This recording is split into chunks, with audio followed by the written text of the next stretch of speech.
J'étais au travail quand la guerre a commencé. Au début, nous vivons dans la maison, après dans le sous-sol. Tout ce temps-là, il y avait des bombardements. Et quand ma fille a failli être tuée par un fragment de missile ennemi, nous avons décidé de partir. À travers le Lysychansk, nous avons atteint Uzhgorod. Ici, nous avons trouvé l'abri. On nous a donné des habits, j'ai trouvé le travail. Nous louons un appartement. Comment vous pensez? Est-ce que j'ai besoin de l'argent, du salaire? Les premières fusées sont arrivées quand j'étais au travail. Je travaillais à la boulangerie industrielle à l'usine de pain. Près de chez nous, il y avait un aérodrome. Il y avait des bombardements sans cesse. La peur, l'horreur, le désespoir, le choc. C'est comme jouer avec la mort. Et quand j'ai couru dans le sous-sol, l'entrée était recouverte de terre suite à l'explosion. Nous avons compris qu'il n'y a plus d'espoir, que la guerre finisse bientôt. On a quitté la ville. Puis, c'est le travail avec le psychologue. Heureusement, j'ai trouvé le travail à l'usine. Pour moi, c'est tout.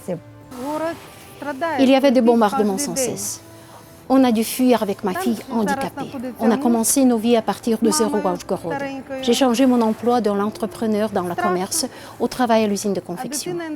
Heureusement qu'on a l'appris à Uzhgorod. Nous avons le travail, nous avons la possibilité de gagner nos vies et vivre dignement. L'usine de confection d'Uzhgorod, ce n'est pas seulement la production, mais ce sont les gens qui n'ont pas arrêté leur travail, même sous les alarmes. Notre usine, c'est l'expérience et la qualité éprouvées par le temps. Nous travaillons chaque jour pour soutenir ceux qui tiennent notre économie. Et nous avons besoin de votre aide. Nous vous invitons à la coopération avec les conditions favorables, système de paiement flexible et la garantie de la qualité. Passer des commandes à notre usine, c'est plus que soutenir notre entreprise, mais aussi investir dans la vie, dans les gens, dans la stabilité, investir en Ukraine. Commandez en Ukraine, soutenez ceux qui tiennent l'économie.